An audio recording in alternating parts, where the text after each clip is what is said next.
So how long after the shooting do the police catch up to you? I think I got locked up somewhere around October. It happened in September. My birthday was September 3rd. I was on the run by the September 6th. I'm already on the run. Okay. And ultimately, you end up getting 3 years for this whole situation. 1.5, 4.5, yeah. Okay. And you're in Rikers. Yes. I mean, we're talking about, this is the mid-90s. What was Rikers like during that time? Gladiator school.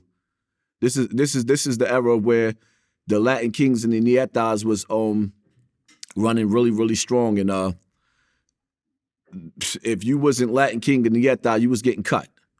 This is the early stages of the Bloods when it was only a handful of Bloods. Like, it wasn't like how it is now, where if you was black, they would say that you was blood and you would get cut. So if you was actually blood, you had to really, really live that.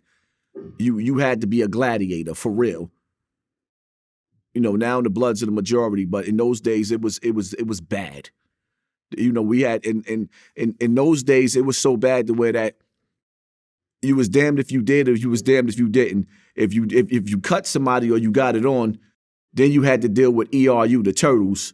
Them dudes got paid to work out, and they carried wooden sticks with metal in the middle, and they would whip you out. It was real on the battlefield then. Yeah, I've heard about the Ninja Turtles in Rikers Island. I think Tony Yayo was talking about those guys. So, man. Ooh-wee. Okay, so you get out in 97? Yes. And you're 21 at the time. Yes. So you were a teenager going in, essentially. Pretty much. Yeah. And you come out at age 21. And I guess you accidentally mentioned the whole Bambaataa molestation thing to your mom? At some point. How did she react? It was a cold silence. It was a cold silence.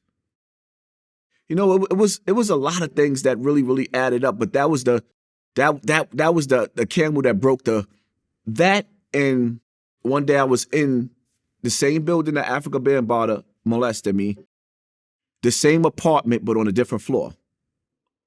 And there was an episode of Shamar Moore, the FBI show, where he got molested by the coach in school. So around that time as well, that episode, it was a trigger. And then when I spoke to my mother on the phone and I mentioned it, and there was a coldness in her. Like, I said to myself, if I put her through that, I'm not going to remain silent. Okay. I'm sure that's a horrible thing for a mother to deal with, to have to hear that from her son. Right.